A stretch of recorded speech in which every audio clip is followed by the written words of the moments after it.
Hi, everyone. It's time for Vanishing Chicagoland Stories, the podcast. I'm your host, Pete Costanis. This is episode 482, season 20. Today's date is October 14th, 2025, and welcome to the program. It's been a while. I'll explain why. Today's show, I'm going to talk about the 50th anniversary of the debut of NBC's Saturday Night Live. I'll talk about just the first 5 seasons. I'll mention further seasons as I go along. I'll talk about my memories of watching the show during the first 5 seasons. There were a lot of them. Also, I will read a menu from a restaurant. It was called the Kickapoo Inn. That was located on East 79th Street and South Chicago Avenue and Stony Island Avenue. That's south. It's the intersection. Wonderful memories about that. But first, the program will go into a commercial break.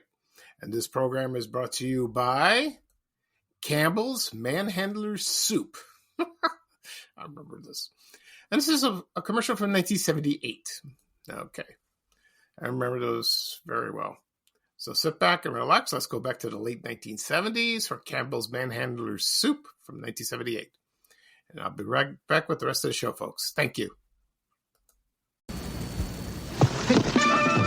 How do you handle a hungry man? The Manhandlers. He's working up an appetite a manhandler can handle. Looks like my boy's grown up. He's ready for Campbell's Manhandlers, like beef soup, juicy beef, and sun-ripened vegetables. A big-tasting soup, a man-sized part of a man's meal. The Manhandlers. The Manhandlers. Good. Okay, everyone, I am back. I hope you enjoyed the commercial for Campbell's Manhandler Soup. I remember this particular type of soup. Maybe late 60s or during the 70s. I don't know if when it stopped. I'll let you know in a moment. Anyway, so it started in the late 60s and like late 70s. And it was, that was before, then they introduced Campbell's Chunky Soups.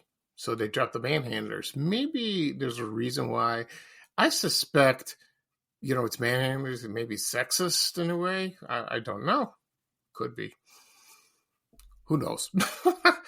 So it was introduced in 1968, and it's in response to requests from homemakers to make more substantial soups for their husbands.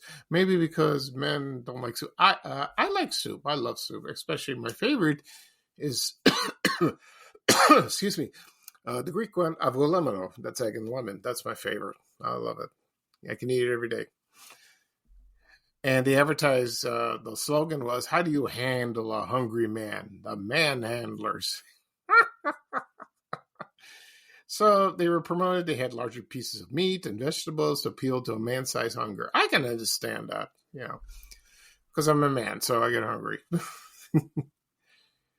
So they discontinued that, and then they introduced Campbell's Chunky Soups, and it's still around. So, and I remember the commercials. Sometimes they showed when they're out, lumberjacks. They're out chopping down trees, or they're football players like that, or athletes, things like that.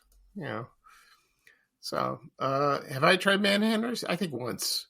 I did when I was a kid. It was pretty good, but not Chunky Soup, which I love, is good too. Okay. All right. At the beginning of the program, I mentioned I'm going to talk about the 50th anniversary of the debut of NBC Saturday Night Live that aired on WMAQ TV, Channel 5 in Chicago. Also, I'll read a menu from the Kickapoo Inn Restaurant that was located in the South Shore neighborhood of Chicago. Before I get started, I have a few things to say. I was gone last week. I was in New York at New York Comic Con. I posted everywhere on my social media. I had a wonderful time. I was exhausted. It was my first time. And you saw me pictures of eating pizza, pretzels, that's, the big ones. It was exhausting, but it was packed. A lot of people. Everyone seemed like they had a good time. I met some celebrities. A couple of them. One was actor Michael Chiklis from the Shield. He spoke Greek We spoke Greek to each other. It was hilarious. He's a nice man. Very nice man indeed. Oh, very nice. And I talked to Steve Burns from Blue's Clues. Remember that TV show? It was for kids. It was aired in the 90s and the 2000s. He was very quiet, kind of withdrawn, but very polite. And he signed my autograph. He's very private. Very private. So I'm glad I met him. He's a very nice young man. So I was there. I arrived there Wednesday, saw in first class in my airplane. People went nuts. I've traveled before. I was in the travel business. So I've sat in first class many times. This was nothing, but I haven't done it in a long time. So, and then I stayed in a nice hotel and not too far from the convention center, about 3 blocks away. And I didn't do much sightseeing, maybe a little bit, but not much because I was exhausted. I just want to lie down because of my condition. So, and then I returned Saturday afternoon, and I'm still catching up with the emails and adding people to my group. I apologize. It's going to take time. I should be up to date maybe today or tomorrow. It depends. So I've got a lot to catch up. And as for my health, there's kind of a setback because I'm supposed to have surgery October 21st. What's being done to me, the urologist is going to operate me and put in an artificial urinary sphincter to control my leaking. It's outpatient. It's fine. The problem is my urine sample was declined, so it's contaminated. So I have to wait for him to call. Maybe I'll get some antibiotics or take another urine sample. I hate this thing. It's annoying. Maybe they'll postpone it. As for chemo, I didn't say anything because I didn't have it. Because my oncologist says no, because you might get an infection. So let's see. So I forgot what I was going to say. Oh yeah. So the oncologist says no, we're going to hold off till November for the next treatment. It looks like it's not really working, so I probably have another treatment pretty soon, a new one. It's called Pluvito. That might work. You only go 4 times every 6 weeks, maybe 6. We'll see. So it'll be done at the hospital. So I'm not going to see him in November. I'm going to see a substitute. He's on vacation. So we'll see what happens. I'll keep you posted. Okay. It's very aggravating. It is very aggravating to get healthy and, to go into remission. It takes time. It's just forever. It's just forever like that. So otherwise, I'm okay. I'm okay.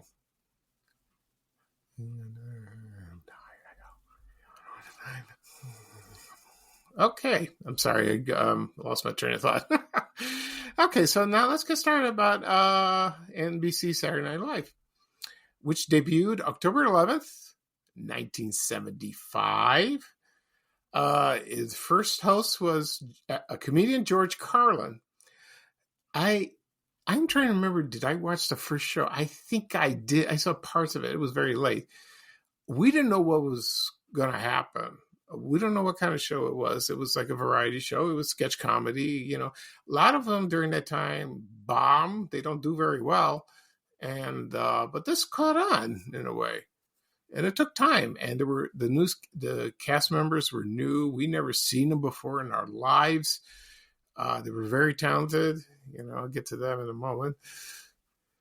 Okay, and this is how it began. So in 1965, they started airing The Tonight Show starring Johnny Carson reruns on Saturday nights or Sunday nights. And 1974, Johnny Carson petitioned to NBC to have the shows pulled, and so they could be aired during the weeknights, so he could take time off. But he was making a lot of money, and you get it why.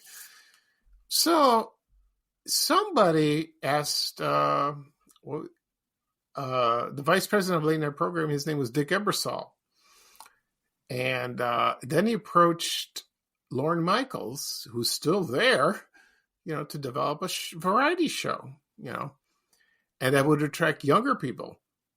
He said, "Okay, let's go ahead." And so they had auditions to let's see, so to interview people, and the cast was nicknamed "Not Ready for Primetime Players," and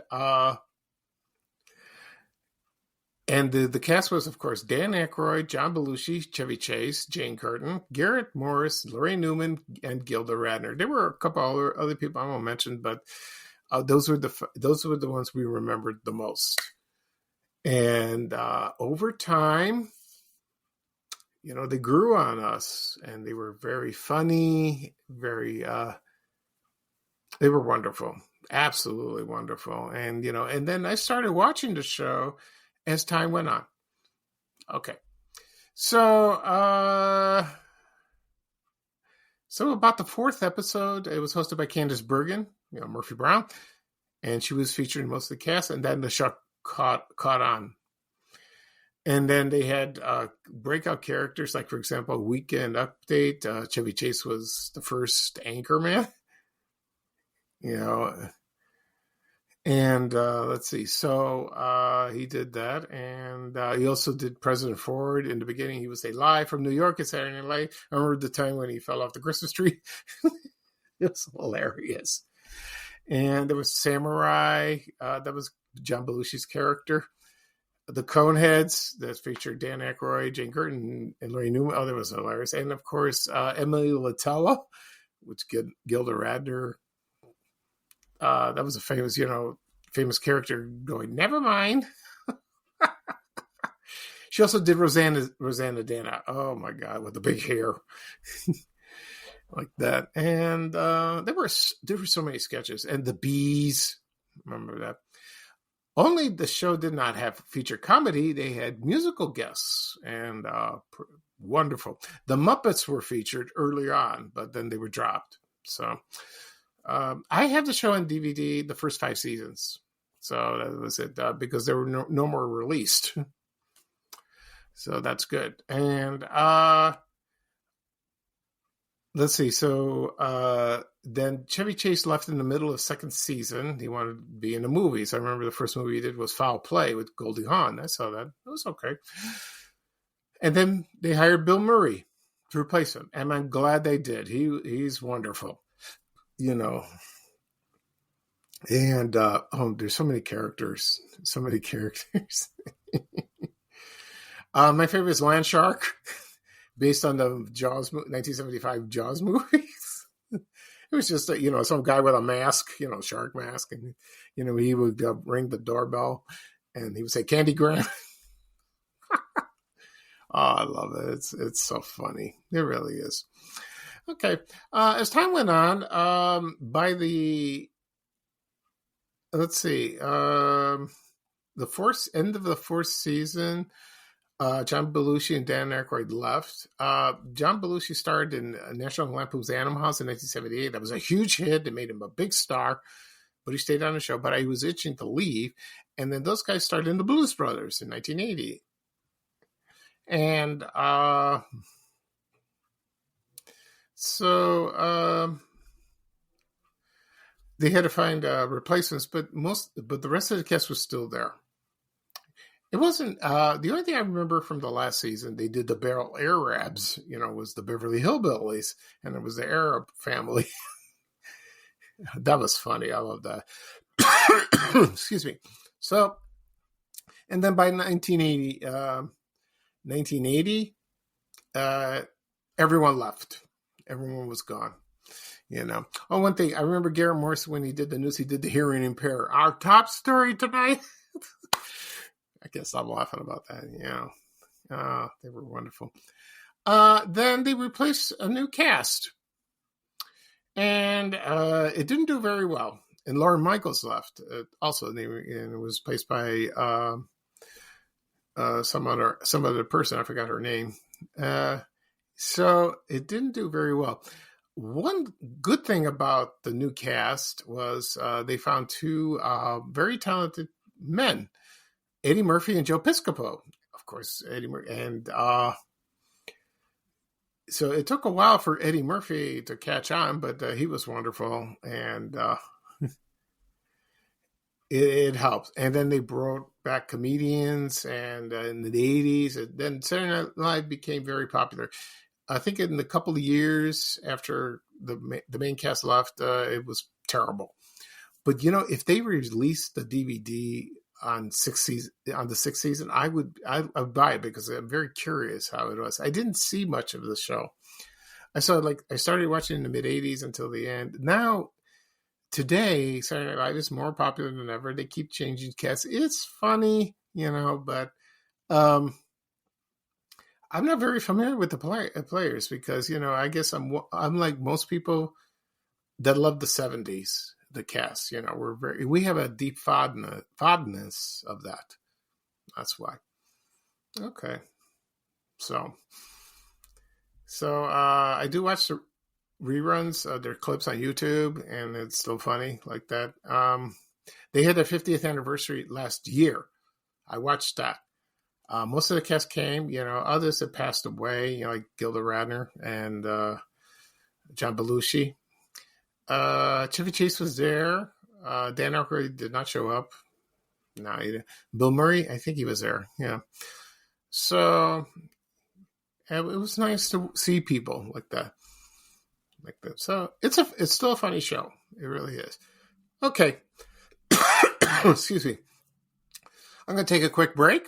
When I come back, I'm going to read a menu from the Kickapoo Inn Restaurant that was located in the South Shore neighborhood of Chicago. Okay, so I'll be right back with the rest of the show, folks. Thank you. Ben Franklin, you discovered electricity. No, something really shocking. Look, Carefree Sugarless Gum here, Trident here. Both cost the same, yet Carefree gives you 32% more gum by weight than Trident. And Carefree's taste, electrifying. Ben, the electricity. I'll think about it in Washington, A.C. That's Washington, D.C. Get more gum with Carefree. Now in bubble gum, too. More gum. Carefree Sugarless Gum. Okay, everyone, I'm back. I hope you enjoyed that break. Right now, I'm going to read a menu from the Kickapoo Inn Restaurant. That was located, the address is 7901 South Chicago Avenue. That was in the South Shore neighborhood. It was in an intersection of East 79th Street, South Stony Island, and South Chicago Avenue. They said it's one of the craziest intersections. They probably get the accidents, maybe. I could be wrong. The other one's at 95th Street. That's Stony Island. Excuse me. There was it's right by the Skyway, Chicago Skyway. The entrance is a little north of there. I remember that. The reason I chose this restaurant, I had memories of that. I never went there, but I passed by the building many times. You see, my church, St. Constantine and Helen, the Greek Orthodox Church, was located at East 74th Street in Stony Island. I went to school there. My mom went to church there in the 60s. We lived in the area, about way east, near Rainbow Beach. And it was a beautiful church. I miss it so much. I really do. Well, we're located in Palos Hills now. So my memories, we traveled by school bus, and I used to, that was the way to get home. We live in the Roseland neighborhood, and I used to pass by this building, the Kickapoo Inn. Excuse me, this is a terrible cough. So I drank some water. Anyway, I used to pass by this building. It was a restaurant. I asked my mom about this, and she told me that she went to a reception for baptism. It was my godmother's son. They had it was held there. The owner of the restaurant, his name was Nick Zafiropoulos, and he owned it since 1952. And, he modernized it and all that. But the building has been there for a long time. And from what I understand, the architecture is beautiful. And so let's see. So he owned it for a long time. So you know when it opened? From 1898. Wow, a long time ago. And the people who owned it, the men were owning it, their names were John and Jim Del Grosso. They were in Greek. Okay. And they entertained politicians. They had during the Prohibition years, and they found it a wonderful place. You know, I don't know where they got the name. So, across the street from Kickapoo Inn was the Avalon Theater. It's a gorgeous theater. I always want to go there and see it for myself. It's closed now, but they're trying to reopen it. You know, I hope they don't tear it down because the architecture is so immaculate. It's exquisite. It's so gorgeous over there. I did talk about the Avalon Theater many years ago on a podcast. Maybe I'll talk about it again. I never went to the theater. So, the Kickapoo Inn, I think it closed about maybe the late 60s or early 70s, something like that. The neighborhood was changing. And let's see what else. So it's a kind of cute name, you know, Kickapoo. Kickapoo. Like that. Right now, the place is a church, I believe. There's a man, he writes for the Chicago Sun-Times. He's the architecture editor. His name is Lee Bay. He interviewed me on a podcast. You know, not a podcast, but he interviewed me for an article in the Sun-Times, and I took about Ford City's 50th anniversary. And he posted a picture about the Kickapoo Inn. I recognized it, but he told it what it was now. And I said, it's a Kickapoo. Excuse me. Anyway, so I've just found a menu. Well, actually, I've had this menu for years. So I did find it. And I'm going to read the prices of and what was the menu item. So some is a little fuzzy, so I'll do my best. I really would. Okay, so just hold on a second. So I have the cover. Oh, geez. Let's see. Yep. So, yeah, it was located at 7901 South Chicago Avenue in South Shore. Okay. Okay, next up. Oh, I did find the menu. Not the menu, the phone number. Yeah, here we go. And it says here, the phone number was so it was Regent 4 9114-15. I don't understand that. It was like a phone number. So it's RE 4 9114-15. Okay, I guess so. All right, so here we go. So here's the menu. I'll do my best. It's kind of fuzzy, so I can't really read the appetizers. Maybe a little bit, you know. They had, I'm sorry, I just can't read it. All I can read is tomato juice they had and shrimp cocktail. Okay, so that's good. They had steaks and chops. I can't really read the prices, so I'll read what they had. They had chopped steak. They had pork chops, lamb chops, corned beef and cabbage, breaded, veal cutlet with spaghetti, prime rib beef. They had that. Okay. Seafood I could read. They had perch. Lake perch, frog legs with butter, what's that say? Broiled halibut steak, broiled lake trout, French fried shrimp, broiled lobster tail. They had that. They had oysters, grilled snapper. I think, I'm not sure. Anyway, okay. Italian. They had spaghetti. They had with meat sauce, meatballs. Which chicken, I think it was like that. I couldn't read the prices. I'm sorry.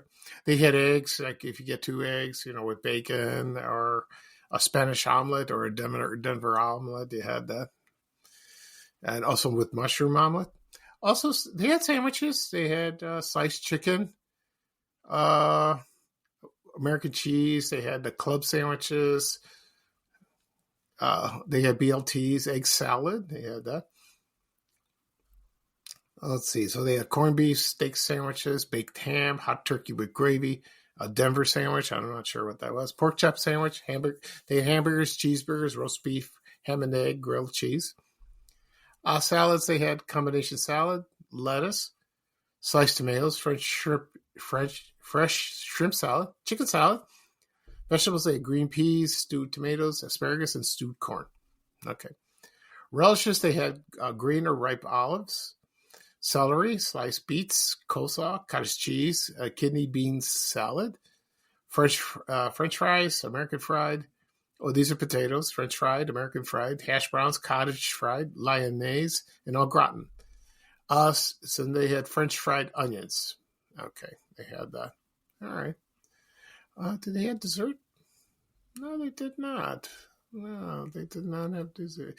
They had a wine list: cocktails, Manhattan, old fashioned, John Collins, daiquiris, grasshoppers, brandy Alexanders, you name it. Fizzes, they had slow gin fizz. They had old Scotch imported whiskeys. They had brandies and cordials, champagne, imported and domestic. Wines, they had sherry, burgundy, muscatel, port, Mug and David, imported sherry and port.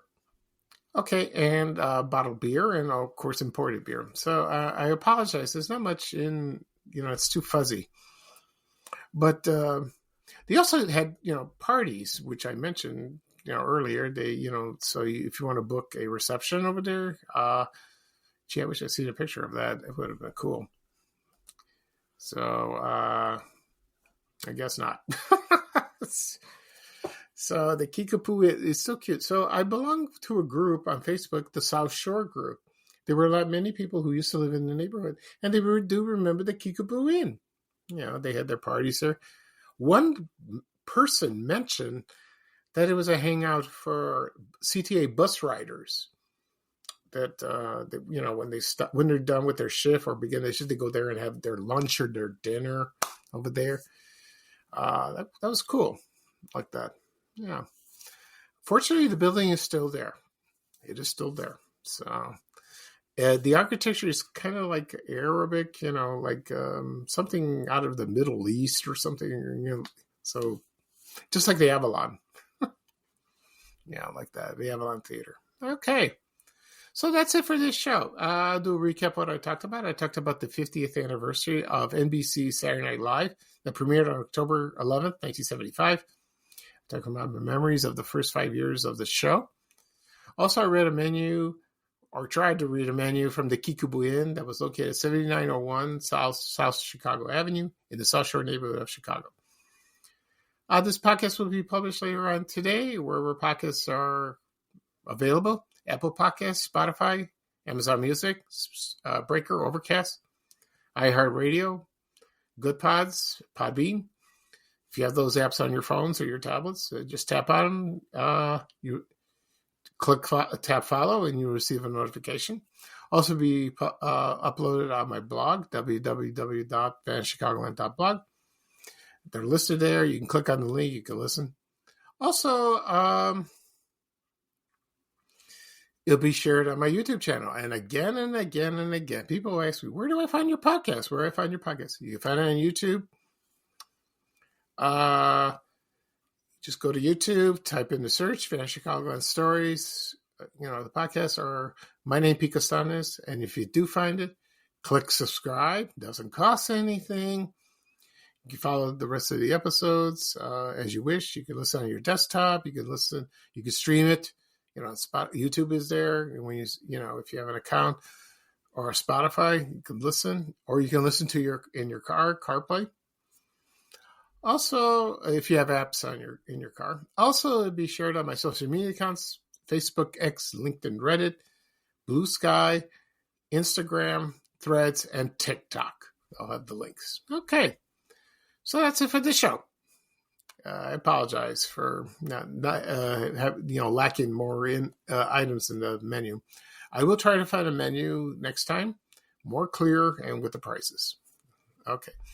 So, this is Pete Costanes, your host for Van Chicagoland Stories, the podcast. Thank you for joining me. I am glad to be back in Chicago. I had a wonderful time with the vacation. I miss you all. I will resume my posting on my accounts. So here's bye-bye for me, and here is our wonderful person and Chicago legend Ray Rayner with a little traveling music saying bye-bye-bye. Take care, everyone, and I will see you soon. I will probably do another podcast this weekend. Take care, everyone. Bye-bye. We have to go. Bye, bye, bye.